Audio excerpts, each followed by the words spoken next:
Buenos días, bienvenidos hoy a un nuevo programa de Sociópolis. El tema que nos ocupa es la celebración del segundo Congreso Internacional de Sociología y Antropología del Turismo, celebrado los pasados días 1 y 2 de marzo, en el que los aquí presentes tuvimos la oportunidad de participar como organizadores y como ayudantes de los grupos de trabajo dispuestos para el Congreso, consistentes en 12 grupos.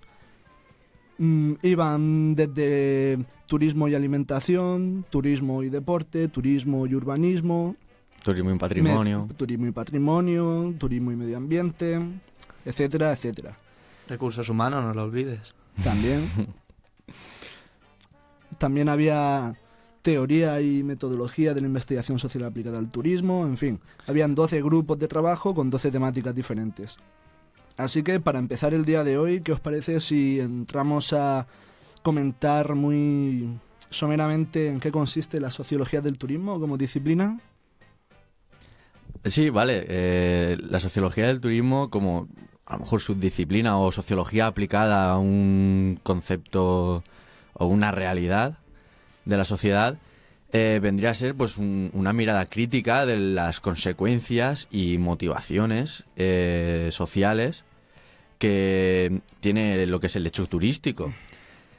De hecho, a lo largo de la historia, estudiar algo relacionado al turismo no tenía mucha importancia en lo que es el mundo de la academia, porque lo decían los ponentes en los simposios del Congreso, porque decían, en el turismo no hay conflicto, o sea, ¿qué necesidad hay de tener una mirada crítica hacia lo que es el turismo si a todos nos gusta viajar y a todos nos gusta el intercambio cultural y tal? Pues hoy en día solo hay que ver el caso de Barcelona, Ada Colau, etcétera, que el turismo sí que es fuente de conflictos y aparte un proceso social claramente importante en la sociedad. Claro, desde la sociología intentamos lo que es estudiar el turismo como ese fenómeno social que arrastra con ello muchas consecuencias, muchas causas, muchos factores, que no se ciñe solo en la actividad misma del turismo. Mismamente los efectos que tiene sobre el medio ambiente, sobre la distribución del espacio en una ciudad, por ejemplo. Se me ocurre, por ejemplo, el caso, hablando de deporte, el caso de Brasil cuando se dio el Mundial, eso conllevó a unas consecuencias sociales, como fue el desalojo en las favelas de ciertos habitantes, para el tema de la imagen y una construcción de todo ese evento. Entonces estudiarlo desde la sociología es importante, porque no es meramente la actividad o el evento ese que se da, que implica muchos viajes, un crecimiento económico, por así decirlo, en aquel evento, sino qué implica ello. Por eso en este congreso se hablaba de sociología y antropología del turismo, y lo que se hacía hincapié en un simposio era lo de la interdisciplinariedad. ¿Ves? Lo he dicho ya bien.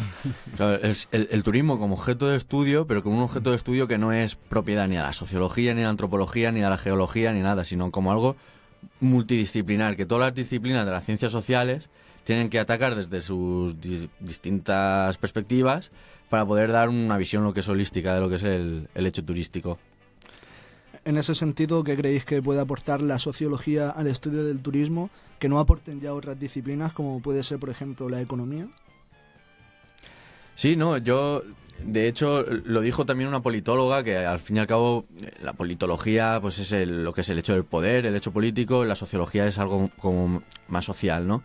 Pero que tiene mucho que ver todo, y la antropología igual. Son ciencias que en realidad las fronteras deberían estar más difusas de lo que están.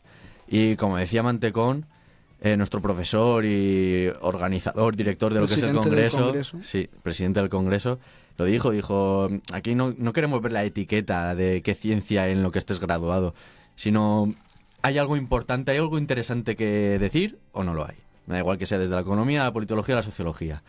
Ahora, en esta tendencia de esta modernidad, esta sociedad en la que estamos, de la tecnocracia, de tener un discurso tecnocientífico y la economía como la ciencia social más tecnocratizada de todas, pues al fin y al cabo se aborda este objeto de estudio de una manera muy sesgada y muy limitada.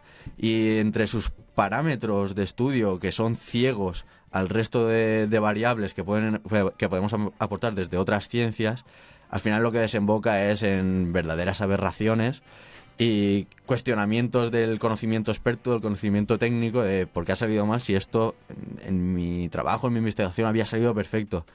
Pues como decía la politóloga y como decía también el sociólogo Sousa, es que el proyecto en el que tú vas a implantar está inmerso en lo que es un contexto político, sociopolítico, sociocultural, depende si eres antropólogo, sociólogo y todo eso. Entonces, claro, hay que tener todo eso en cuenta. Claro, el turismo en el estudio sociológico deberíamos de tener bastante en cuenta las distintas disciplinas, economía, ciencia política y todo esto, que a día de hoy, bueno, ya hace un siglo, 2 siglos, ha ido fronterizándose ese conocimiento y creándose departamentos de conocimiento con sus propias estrategias y demás en su estudio. Nosotros desde la sociología lo que deberíamos de afrontar es ese discurso y poder hacer uso de esas disciplinas, pero más que nada para ser consecuentes con la realidad que se está estudiando. Si estudiamos el turismo, no vamos a basarnos simplemente en las repercusiones económicas al estilo de un economista actual, sino entender las consecuencias que tienen económicas, pero también sociales, las relaciones sociales que hay en esas mismas relaciones económicas, las relaciones con el medio ambiente y infinidad de factores. Entonces la sociología no es por darnos aquí de los mejores científicos, por así decirlo, pero lo que tiene de bueno a la hora de... Ya estoy con las cuestiones de bueno y malo, esto de lo moral me tiene... Pero moralista. Lo que es consecuente con la lo consecuente con la realidad, lo consecuente que es debido a esto, que es multidisciplinar. Y yo creo que el turismo hay que verlo desde ese punto de vista. Sí, yo creo que la antropología también es un poco multidisciplinar y yo creo que todas las ciencias sociales que no están ciegas o que no tienen como los economistas neoclásicos, ¿qué es lo que se ponen aquí los caballos? Por mí para adelante. Las anteojeras, no sé. No, anteojeras no, pero... Da igual, lo que sea. Anteojeras, no sé. Y solo miran para un punto fijo, o sea... lo que se trata aquí, en el Congreso se trataba, y lo que es la idea del Congreso, era de ver una mirada transdisciplinar, o sea, que corte por todos los conocimientos para tener esa visión holística de lo que es el turismo.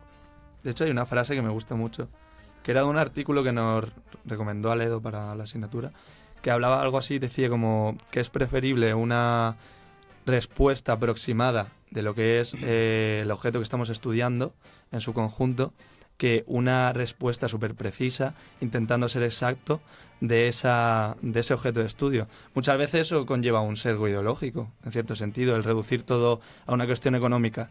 Y sobre todo, una cuestión económica tal como se concibe de hoy. Igual el crecimiento del PIB, como algo positivo. Sí. ¿Qué es el PIB? Entender qué es el PIB. Eso son unas cuestiones sociales y también... El PIB, ¿no? Vale. Sí. El PIB. Yo lo llamo PIB. ¿No? Vale, no sé, lo que sea. El PSOE, el PSOE. Bueno, esta cuestión ya me has cortado. Perdón. Entonces verlo en su conjunto sería lo interesante y no con ese sesgo. Bueno, en este sentido hemos sacado dos cuestiones bastante interesantes, que la primera nos remite, ¿no?, al estatuto de la sociología en relación con el resto de ciencias. Parece ser que se puede entender la sociología como desde una postura un tanto soberbia, como la madre del resto de las ciencias sociales o la ciencia más central en ese campo, o bien como una más entre otras. Ahí es donde tendría sentido hablar de transdisciplinariedad, en tanto que la sociología, la antropología, la economía, etcétera, tienen un mismo estatuto, una misma importancia, una misma relevancia, y entonces podemos cruzarlas todas y aportar desde los diferentes prismas. En el sentido de entender la sociología como la madre de todas, eso cambia y obliga a reformular los términos. Y la otra cuestión que ha salido a colación ha sido la de, la habéis llamado de diferentes maneras, pero bueno, yo suelo llamarla la miopía del investigador, cuando al final el objeto de estudio al que te dedicas resulta en última instancia en una cifra. y en tanto que es una cifra, se pierden de vista el resto de variables sociales, contextuales, ambientales que se deberían de tener en cuenta. A mí... Y esto daría para otro programa, ¿eh? Sí, y a mí esto me recuerda al principio del físico Heisenberg. Lo de incertidumbre. Sí, el principio de incertidumbre. Cuanto más nos acercamos a una variable de nuestro objeto de estudio, por ejemplo, un átomo, en ese caso del físico por ejemplo, a la forma de ese átomo, es como que estamos alejándonos de otras variables o la posición del átomo, estas cuestiones. Claro, al hilo de lo que estáis diciendo también es que en lo que es en un estudio de un hecho social, por decirlo en términos durkheimianos, pero tampoco lo quiero decir en el sentido de algo estático, ¿no? O sea, quiero que se me entienda, de una realidad social, al acercarnos a ella, no me recuerdo cómo se llamaba el concepto, pero era el de una estructura, bueno, el concepto de estructuración de Giddens mismo, para los que... Para los fans. Para los fans de Giddens. El concepto de estructuración, o sea, es una estructura que cada pieza, o sea, tú mueves una pieza y ya pues se van deformando en todas las piezas para otra vez adaptarse a lo que esa pieza se ha movido. Entonces, si tú en un estudio de la realidad social lo ciñes a una consecuencia o una conclusión última o unívoca, al fin y al cabo estás obviando un montón de factores que, por pequeño que sean, al fin y al cabo son importantes también para que esa conclusión se dé. Y al fin y al cabo, en lo que es en la praxis, o sea, en lo que es la práctica después, para lo que sirve tu investigación, al final puede ser que lleve a políticas erróneas. Al fin y al cabo es lo que decía Popper, ¿no? Los resultados de la ciencia son provisionales. Exactamente. La ciencia circular, no lineal. Y bueno, lo que es el Congreso tenía este objetivo. Y luego nuestra experiencia como voluntarios, que hemos estado acompañando a doctores, catedráticos, ilustres y mentes brillantes, hemos aprendido un montón, o al menos yo he aprendido un montón. De eso se trataba. Hemos aprendido un montón de ellos y nos hemos acercado a un objeto de estudio que, siendo ya alumnos de sociología, a lo mejor decíamos, sociología del turismo... Y qué fuerte que la de Mantecón, porque Mantecón es un profesor que nos da pues prácticamente todo lo que es el cuerpo teórico de la carrera, y decimos, ¿y por qué da sociología del turismo? ¿Esto por qué? Tal, no sé qué. Tiene su gancho. Claro, nos hemos dado cuenta de que tiene una visión crítica del turismo, es súper interesante y primordial, sobre todo en el país en el que estamos, en el que prácticamente el motor modernizador, entre comillas, ha sido el turismo. Ha sido el turismo. Si queréis decir algo respecto sobre la época franquista en el que el turismo tal. No, yo quería respecto a mi experiencia como voluntario. Sí. Que igual es porque me ha chocado también como nos lo han dado en clase, la sociología del turismo, con un cariz más crítico, visto más el contexto y todas estas historias. Al estar yo en el grupo, no es por desacreditar a la gente del Congreso, ¿sabes? No quiero generar aquí polémica. Cuidado con lo que dices. Pero no voy a decir ni de qué grupo he estado, en qué grupo he estado. Lo voy a decir yo. No lo diga, no lo diga. Lo voy a decir yo. Bueno, estaba en el grupo de Sociología del Deporte. Bueno, Sociología, Antropología, Turismo, Deporte. Basada en el deporte, sí. Trabajos buenos, o sea, están bien elaborados, pero me ha faltado, por sugerir una crítica, esa visión de las repercusiones de esos eventos o actividades deportivas de las que se nos hace mención en esos estudios. Por ejemplo, se alude muy rápidamente a un caso, por ejemplo, que se hablaba de Bilbao, de las cuestiones del deporte, del turismo basado en el deporte. Por ejemplo, no sé si era baloncesto, que tenía la FIBA, realizaba eventos allí. O sea, tenía un movimiento internacional importante en cuestiones de deporte y se aludía sobre todo a que era algo bueno y positivo para los individuos, los deportistas de allí de Bilbao, para los propios turistas, y que eso generaba además en Bilbao un crecimiento económico. Lo que no se tiene en cuenta aquí es, o al menos no se mira con ese prisma, tener una visión crítica sobre el deporte en manos muchas veces de empresas privadas que, más allá de generar un crecimiento económico, un bienestar en la población, más bien lo que hace es privatizar unos beneficios. Y es que este ejemplo viene con lo que he comentado ¿Pero anteriormente. eso es una investigación o es No, la línea general de tu mesa? Sí, en general en mi mesa se habla del deporte y tendencias sobre el deporte, por ejemplo, sobre la cuestión del triatlón, qué figura, qué identidades son las que configuran a ese turista que realiza triatlón, unos que son más bien basados en que son deportistas de primera mano y que su motivo es correr, yo que sé, la maratón de Londres, por ejemplo, y otro que es más bien por el turismo. Y lo otro es secundario, pero bueno, he hecho una maratón y es también su objetivo, pero no tanto. En el caso este que he dicho de Bilbao, yo he echado de menos ese prisma crítico que se hablara de deporte local contra ese deporte internacional acaparado por muchas empresas, grandes instituciones que, por así decirlo, no tienen en cuenta el tejido social en el que está inmersa esa actividad. O sea, yo imaginando el caso del pueblo donde vivo, que hay un club de fútbol donde la matrícula, por ejemplo, de fútbol es bastante cara.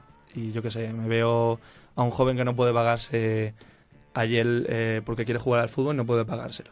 En cambio, hay una asociación que está haciendo, UD Aspense, voy a hacerle aquí publicidad, que está haciendo un poco aquí de mediador para que puedan haber jóvenes que vayan a jugar al fútbol con una matrícula barata y que sea una cuestión más cultural. ¿Ves? Ahí se refleja un poco más el deporte local y una cuestión popular. Pero en estas cuestiones que a la mínima es acaparado por empresas privadas, y ya te digo, en un caso extremo, lo de Brasil, del Mundial, que conllevó a bastante represión respecto a, por ejemplo, ciertas poblaciones indígenas de allí e incluso desalojos en las favelas por el tema de la imagen y demás, interviniendo ahí militarmente, pues me parece una cosa que hubiera tenido en cuenta. Al hilo con eso, yo he tenido suerte en mi mesa ha sido un punto de vista siempre en todas las investigaciones muy crítico. Bueno, alguna hay que no, pero la gran mayoría. Es que encima mi mesa, hay que decir que fue de las pocas, solo hubieron dos, creo, entre ellas mi mesa, que ocuparon todos los días. Entonces hubo un montón de publicaciones, de investigaciones, y la verdad que bastante días muy interesantes. Y sobre el Mundial de Brasil, como también vinieron bastantes ponentes de universidades brasileñas, sociólogos y antropólogos, sí que hicieron un punto de vista crítico al respecto, sobre todo, primero, lo que es la precarización del empleo cuando hay un gran evento. Claro, y en todos los sitios donde viven un turismo estacional, eso conlleva algunas consecuencias de precarización del empleo, una demanda de empleo no cualificado, por lo general, y aparte una economía sumergida, también bastante importante, con los no contratos, o sea, el empleado sin contrato, no tributar, siempre así hay un poco de dinero sumergido, por así decirlo. Condiciones malas también. Condiciones malas de trabajo, etcétera. También otra de las consecuencias sociales que puede llevar el turismo es el fenómeno que está de moda, es la gentrificación. La vivienda, o sea, una cosa muy interesante que aportó Jordi Gascón, desde mi punto de vista, fue que las burbujas inmobiliarias, porque claro, esto hay que decirlo, en el turismo, sobre todo el turismo de la costa valenciana, costa catalana, etcétera, como es estacional, suele haber mucho turismo residencial, que es de segunda residencia. Entonces, como que la comunidad, el sentimiento de ciudadanía o pertenencia a una ciudad se va diluyendo, porque se van cada vez creciendo las ciudades, pero cada vez de segundas residencias, personas que solo están 2 meses o están poco y que no sienten ningún apego a la ciudad y a la cultura en la que están. Y muchas veces la cultura receptora deja de su idiosincrasia por un lado y por hacer un análisis dramatúrgico de Goffman, se convierte en todo en stage, o sea, ¿cómo se dice? Front stage. Todo en la apariencia, en una vida cultural enfocada siempre al turista y no a la cultura propia, ¿no? Entonces, una de las premisas del turismo, que es el intercambio cultural, al final acaba perdiendo peso. Claro. Porque tú vas a Barcelona y no ves la vida de los barceloneses, no ves lo típico que hay en Barcelona. Lo que ves es, pues, a lo mejor un par de turistas de cualquier nacionalidad desnudos liándola por la calle. Bueno, y la gentrificación, que al final no he hablado de ella, es pues la subida de precios en el alquiler y en la vivienda, que lo que hace es que se ejerce una presión por la comunidad que vive allí, por la que no pueden pagar, no pueden vivir ahí, y se tienen que ir pues a coronas más alejadas de lo que es la ciudad o más alejadas de lo que es el turismo. Y entonces, lo que decía Jordi Gascón, que, Dios, cómo me he ido, ¿eh? O sea, de lo que quería hablar al final. Sí.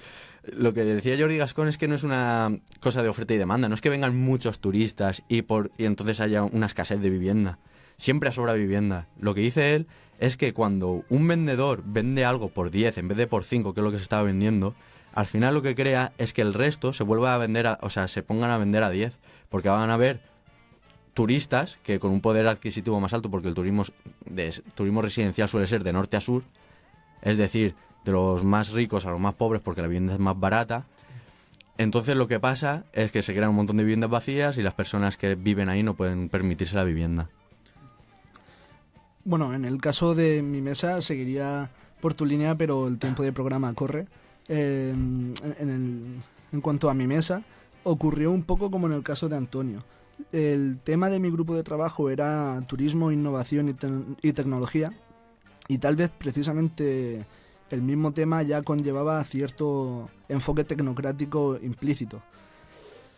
La mayoría de las ponencias iban en la dirección de por qué, si las agencias de turismo están lanzando aplicaciones súper chulas para Android, por qué los consumidores no se las están descargando, no las están consumiendo con la inversión que hacen las empresas. Entonces todas las respuestas iban enfocadas a la cuestión de mejorar la administración empresarial, la gestión, y claro, se llegaba a plantear la cuestión en términos de los enemigos del turismo. Había una ponencia cuyo nombre era Los enemigos del turismo, un poco como la obra de Antonio Escotado, Los enemigos del comercio. Y bueno, al fin y al cabo la conclusión era que las empresas dejaban de invertir en turismo, en innovación tecnológica, por los altos riesgos que conllevaba. Es decir, tú inviertes una millonada en aplicaciones, en páginas web, etcétera, que al final luego no se consumen. Entonces, ¿para qué vas a invertir en ese campo? Hablaban del concepto de riesgo. Y yo lo que eché en falta ahí fueron enfoques menos tecnófilos o menos tecnolatría en ese sentido. Ya que al fin y al cabo lo que yo pienso que subyacía en todas las ponencias era el determinismo tecnológico. Al fin y al cabo se hablaba de el determinismo tecnológico, implica o es la creencia de que la aplicación de una tecnología va a conllevar resultados positivos automáticamente. Tú aplicas una tecnología y los resultados son positivos automáticamente. Entonces, claro, el enfoque que no se ponía en cuestión era ese. Si las empresas intentan aplicar tecnologías, innovaciones, sin tener en cuenta cuáles son las preferencias, cuáles son los rasgos culturales y sociales de los potenciales consumidores, simplemente las aplican irreflexivamente, entonces claro que existe riesgo. Y en ese sentido, en mis ponencias, no se llegó a cuestionar en ningún momento ese enfoque dominante que es el del determinismo tecnológico. Claro, se hablaba más bien de un estudio de mercado más que de otra cosa. Sí, al fin y al cabo, de hecho, uno de los coordinadores, profesor de la UNED, Alfredo Francesc, llegó a decir que el grupo de trabajo estaba consistiendo en estudios de mercado gratuitos. Totalmente. Hay una ponencia que tú estuviste en mi mesa, en mi grupo de trabajo, ¿cuál? Sobre la zombificación, que estuvo muy, muy interesante y que me gustaría hablar de ella en el tiempo que quede. Ejemplifica Santa Pola.